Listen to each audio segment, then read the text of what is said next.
Salut tout le monde, bienvenue à bord de notre voyage architectural à Paris. Vous êtes architecte ou passionné par l'architecture, Paris est sur votre liste de destinations, alors cette vidéo est pour vous. Aujourd'hui, je vous présente 10 monuments de l'architecture moderne parisienne. Commençons d'abord par la pyramide du Louvre. Cette pyramide est conçue par l'architecte IMP pour simplifier le processus d'entrée au musée. On est loin du début des années 80, quand une partie du Louvre accueillait le ministère des Finances et que la cour Napoléon était à peine plus qu'un vulgaire parking. Il y avait un square très moche, j'allais dire un square pisseux. Il a fallu réduire la congestion aux anciennes portes et améliorer le flux des visiteurs. L'an dernier, 10 millions de visiteurs ont foulé cette agora, donnant accès au trésor du musée. Mais pourquoi une pyramide ? La forme pyramidale évoque un symbolisme historique et culturel, faisant référence aux anciennes pyramides égyptiennes qui font également partie de la vaste collection du Louvre. Le design de paix juxtapose les lignes épurées et modernes de la pyramide avec l'architecture classique des bâtiments du Louvre. Ce contraste met en valeur le mélange d'anciens et de nouveaux, symbolisant l'évolution continue de l'art et de la culture. Ce que j'aime le plus de cette architecture, c'est que c'est une forme géométrique et simple, avec beaucoup de symbolisme, que ces panneaux de verre font une réflexion du ciel gris de Paris et des façades classiques du bâtiment historique du Louvre, s'intégrant ainsi très bien dans son entourage. On débarque de la pyramide du Louvre et on prolonge l'axe historique de Paris en passant par le jardin des Tuileries, la place de la Concorde, les Champs-Élysées, l'Arc de Triomphe et on termine par notre deuxième monument, la Grande Arche de la Défense. Vous avez la pyramide du Louvre et pour terminer, vous avez la Grande Arche de la Défense. Et oui, comme on l'a vu, ce projet se situe sur la tête de l'axe historique. Effectivement, pour prolonger l'axe central de Paris. Le projet fut lancé comme un concours international. Le défi, c'était comment clôturer cet axe historique par un bon concept architectural. Le projet fut remporté par l'architecte danois Johan Otto von Spreckelsen, professeur et architecte inconnu à l'époque, sans agence ni associé. Il gagne le concours comment ? Par un dessin. Son concept propose un cube ouvert pour former une grande arche. De cette façon, il ne clôture pas l'axe historique, mais le garde ouvert vers l'infini. Un concept que j'adore, mais aussi une déclaration que l'histoire de Paris continue pour toujours et à jamais. Fait surprenant, en avril 1986, le nouveau gouvernement de Jacques Chirac remet en cause le caractère public du bâtiment et supprime le carrefour international de la communication. Spreckelsen, ulcéré par la dénaturalisation de son projet, démissionne et meurt quelques mois plus tard. L'architecte n'a pas vu son projet construit. Passons maintenant à notre troisième monument architectural, le fameux Centre Pompidou. Ses concepteurs, les deux grands architectes Renzo Piano et Richard Rogers, ont pensé le bâtiment comme un véritable organisme vivant, un cœur au cœur de Paris, irrigué de monumentales artères aux couleurs vives et primaires, tout comme les artères du cœur. Tous les systèmes de tuyauterie ainsi que les circulations sont rejetés à l'extérieur et sont identifiés par un code couleur défini par les architectes. Le bleu pour les circulations d'air, le jaune pour les circulations électriques, le vert pour la circulation d'eau et le rouge pour la circulation des personnes, donc les escalators et les ascenseurs. Rien n'est caché, tout est visible depuis l'extérieur. La signature visuelle du bâtiment est assurée par l'immense escalier mécanique. La chenille, pensée comme une rue verticale extérieure, elle est l'artère majeure qui dessert tous les niveaux et porte le public dans les hauteurs. Quant à l'ossature, elle est conçue comme un jeu de construction géant. Les éléments se répètent, s'assemblent et s'imbriquent, formant une grille métallique peinte en blanc. Saviez-vous qu'à l'origine, le bâtiment a été très critiqué et a été même appelé Notre-Dame des Tuyaux? Aujourd'hui, c'est un des monuments les plus photographiés de Paris. On ne peut pas parler de Paris sans mentionner le célèbre Jean Nouvel.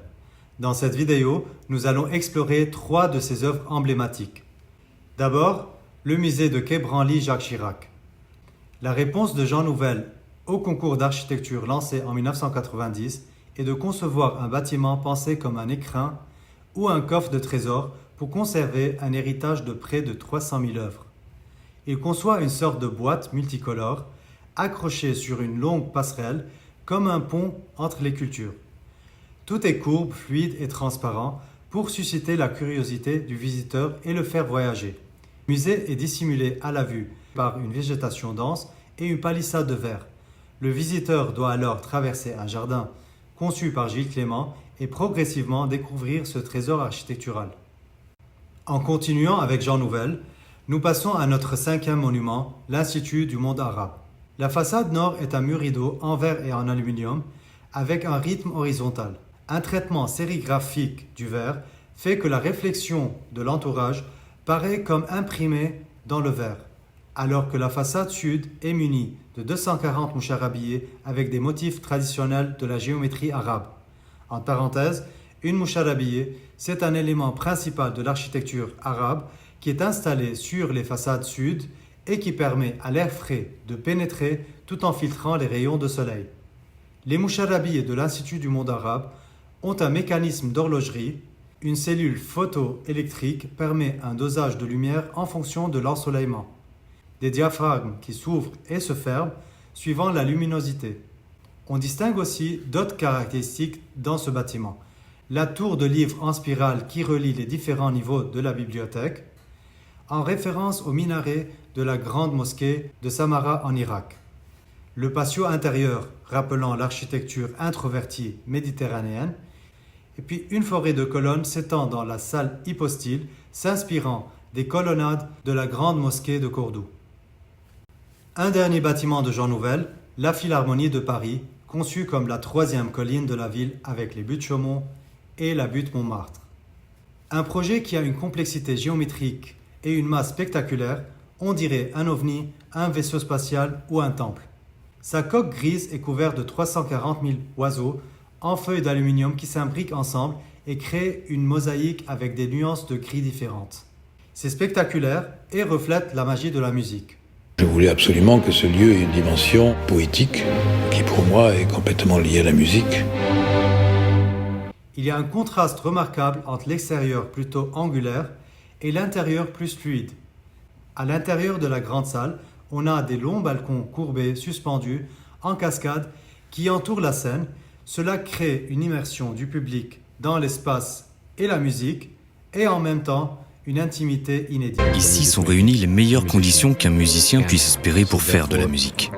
Je ne crois pas qu'il existe dans le monde un lieu aussi complet. Le spectateur le plus loin est à seulement 32 mètres de la scène. La musique parle à tout le monde. Jean Nouvel a gagné le concours en 2007, mais a boycotté la cérémonie d'ouverture du projet, considérant que la structure n'est pas complète. Il a demandé une ordonnance judiciaire pour se désassocier officiellement du projet, mais n'a pas réussi. Notre 7e œuvre architecturale, la scène musicale. Conçue par Shigeru Ban et Jean de Gatine, elle a été pensée dans le respect du site et de son passé industriel. I'm Shigeru Ban. I'm the architect that designed La Scène Musical. La Scène Musical is a music complex. Ces courbes épousent la forme de l'île. Un mur en béton délimite le périmètre du site, le long du bord de l'eau, et diminue progressivement vers la pointe aval de l'île. Et donc, votre idée dans cette réflexion a été de donner une silhouette allongée à votre bâtiment ? Tout à fait, d'accompagner la forme naturelle de l'île et d'accentuer ce côté paquebot. À ce point qu'émerge la structure en bois en treillis hexagonal, une coque qui semble flotter sur le fleuve. It looks like a concrete ship with a grass egg on top with a sail. Cette sphère vitrée joue sur les réflexions de l'eau tout en rendant visible la structure en bois à l'intérieur. Autour se trouve une grande voile ornée de plus de 1000 m² de panneaux solaires photovoltaïques en rotation autour de la coque en bois et qui suit la course du soleil. It's slowly moving, is moving, following the sun. Cette voile fournit aussi un bouclier solaire pour le hall d'entrée. L'œuvre de Shigeru Ban devient rapidement un repère impressionnant dans le skyline de Paris. 8. La fondation Louis Vuitton. Comme toujours, l'architecture de Frank Gehry nous fascine avec ses formes spectaculaires. If you write your signature and I write my signature, they look different. So my aesthetic is mine and yours is yours. Frank Gehry s'est inspiré de la légèreté des architectures de verre et de jardin de la fin du XIXe siècle pour concevoir un vaisseau magnifique qui symbolise la vocation culturelle de la France. Posé sur un bassin, l'édifice a été pensé comme un voilier ou un vaisseau s'insérant dans l'environnement naturel entre bois et jardin, jouant de la lumière et des effets de miroir.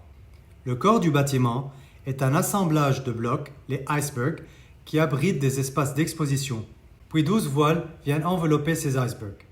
Pour refléter un monde en constante évolution, Guéry déclare qu'il a conçu un bâtiment qui évolue en fonction de l'heure du jour et de la lumière, afin de créer une impression d'intangibilité et de transformation continue.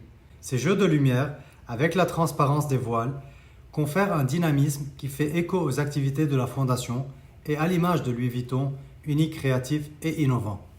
Un bâtiment que j'aime beaucoup, la Bibliothèque nationale de France par Dominique Perrault. Le projet est composé de 4 tours qui forment des angles droits qui ont été presque immédiatement comparés à des livres ouverts. Ces tours émergent d'une plateforme unifiante et semblent encadrer un volume invisible, un non-bâtiment.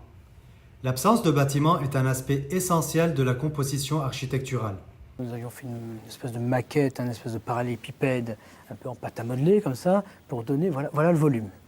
Et bien de ce parallélépipède, nous avons gardé que les 4 coins. Travailler à la fois sur l'absence et une sorte de disparition de l'architecture constitue un acte fondateur dans le processus créatif de l'architecte. Et l'ensemble, enfin la partie intérieure, si je puis dire, de ce volume, nous l'avons incrusté dans le sol, et pour qu'il y ait des vues, qu'il y ait de la lumière, qu'on puisse y vivre de façon tout à fait digne et confortable. Il y a aussi un travail qui a été fait pour gérer à la fois l'extroverti et l'introverti sur cet endroit. Que le vide ou le volume invisible soit capable de séparer l'extérieur de l'intérieur. Parce que dans cette architecture, le jardin est un intérieur, le bâtiment est un extérieur. Enfin, nous terminons par la canopée des Halles, conçue par les architectes Patrick Berger et Jacques Anziotti. La canopée déploie ses ailes au-dessus du Forum des Halles. Elle abrite 2 bâtiments d'équipement public et de commerce, disposés autour d'un patio, le nouveau cœur des Halles. Le projet est un immense auvent, aux formes courbes d'inspiration végétale. Une forêt de membrures, de plats et de tubes d'acier. L'enveloppe est comme une immense feuille translucide, ondoyant à la hauteur de la cime des arbres du jardin. Un projet mi-excavé, mi-surhaussé, il forme une ascension du réseau souterrain vers Paris, comme si on passait des racines vers le feuilletage.